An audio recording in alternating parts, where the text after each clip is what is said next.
while preparing this meditation,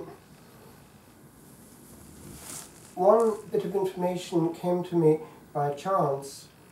It was something that a couple, young enough, because I did their wedding not that long ago, and they brought their child for yet another blessing, had told me while we were talking only yesterday. Being young, like yourself, they were aware of things. And this rather puzzling statistic was transmitted to me during the conversation, and I thought that's worthy of a meditation. It is this. It was something that had been picked up in a situation of people of the age of late childhood. We're talking about children of some as young as 7, but most would be between 8 and 11, 12, possibly as far as 15, but that brings them into adolescence. And they had been sent from city situations to a place in the country for natural holidaying, kind of going to vacances situation where you just give them natural games. And the people caring for these had picked up this, which they were transmitting, and it was studied. It wasn't just what they were saying, but it was actually an analysis. They had found that, on average, the young people coming to them were spending, in the course of their day, on a daily basis, 7 days a week, on average 7.5 hours on some form of a screen.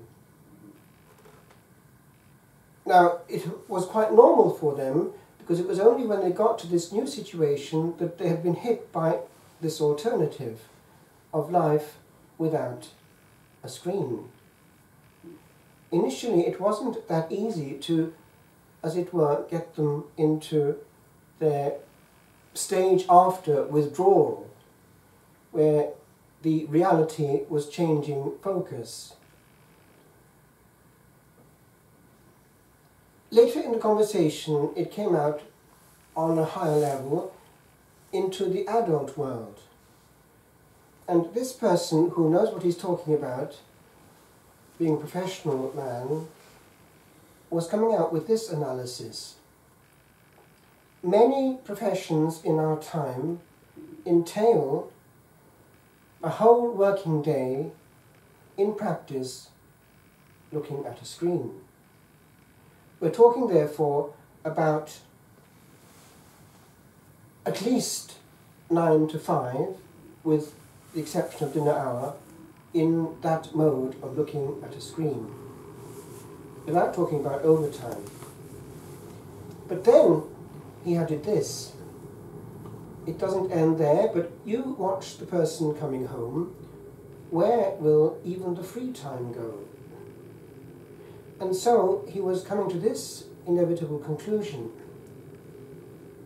Most of the waking time of the civilized man is going into some form of a screen.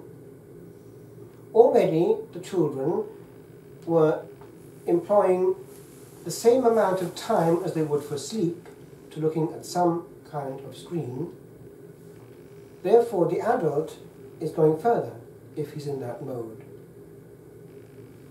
He then went on to point out something that by chance had crossed his path precisely on the screen. It was a very interesting clip of 2 types of scenario, starting off the same, but not ending the same. It was the scenario of a young enough man doing as many young enough men do right now on a daily basis, going from A to B, looking at a screen, and just looking up enough to see where he's going occasionally. And this young lady, by chance, crossed his path, asking the way. And he was engaged in a very important moment of activity and interchange with the screen in his hand, and dismissed this passerby with some dismissive remark so as to get back to the essential. He didn't notice her, really. And then, on this clip, the same scene starts exactly the same, but the person does not do that when this young lady comes to him. It shows then how both scenarios finish. In the second case, it shows how, in fact, they get chatting, they get meeting, they get loving, they get married, and they have children. In the second case, the other person didn't exist in the person's life or death, but the screen did.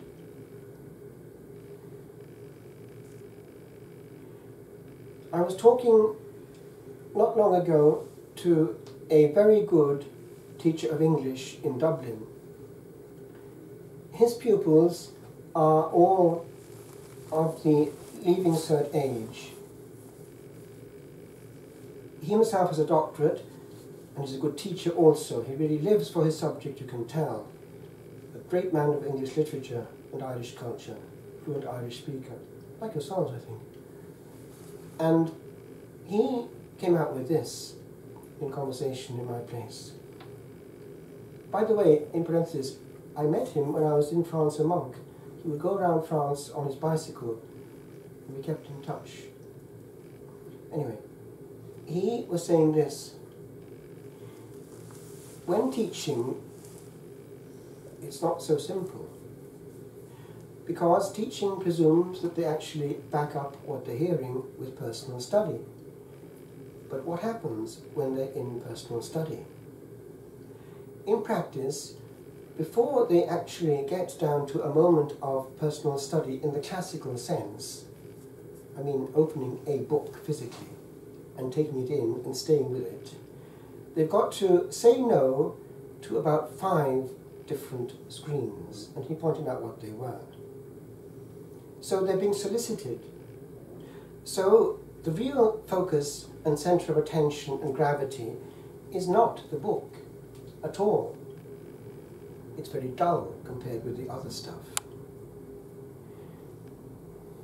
Just the other day, because of what we're doing right now with the whole YouTube work that we've done, we're trying to have some kind of backup outside the American sphere, because it's all virtual what goes out there may be lost. We're just putting it up on some kind of storing system, slightly less virtual here. But that means you're filling up your computer if you're not careful. And these signals were coming up from the computer. What you have to do if you're getting full of storage capacity, there's no more to take in and so on. So I thought, that's interesting. The human brain is a bit like that. These young people, and that includes yourself therefore, because you're all into it, I mean potentially the risk, are all in danger of being like computers coming to storage capacity.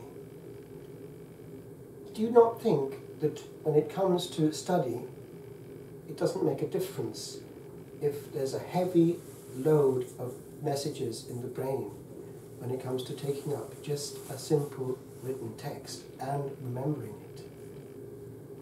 And how many young people know that secret? Just the other day, because every Christmas I go to, I think you must know Ellen and family, yeah, well, we're in part of that family each year, and I was listening to Ellen's nephew, one of them, who's actually very clever and very pious too, and he came out with this in conversation.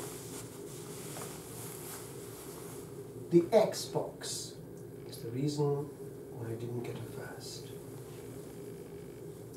He added that in my brains, but that the truth was probably in the first part.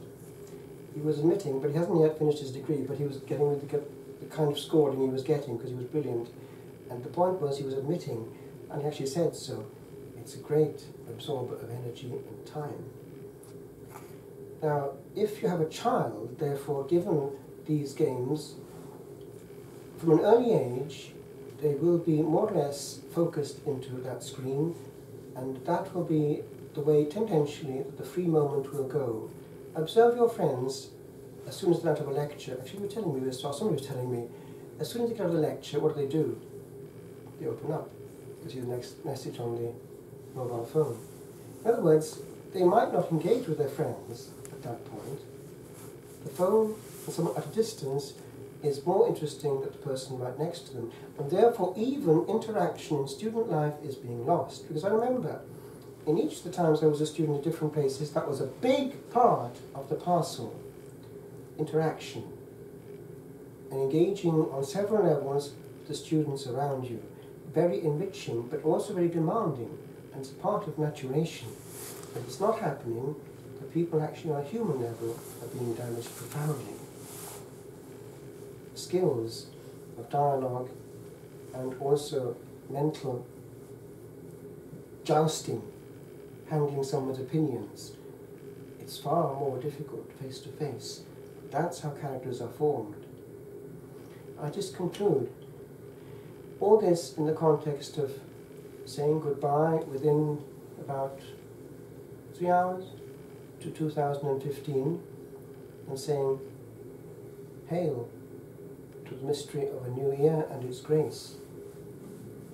I was here this time last year, wasn't I? And the year before? No, maybe not. I was somewhere else the year before. I was with you the year before, and we had one in Dublin with similar situations. And the same meditations come back as to the milestone. We're pausing, looking back, looking forward. Each time it goes. And what has happened this last year, even politically over the planet? What could happen this coming year politically over the planet? There are quite a few nevralgic spots which could easily lead to conflict on world level and also economic collapse. So we don't know what's ahead. We only have today. I conclude with that. We only have today, but we do have it. And if we don't use it, we will have neither today, nor tomorrow, nor yesterday.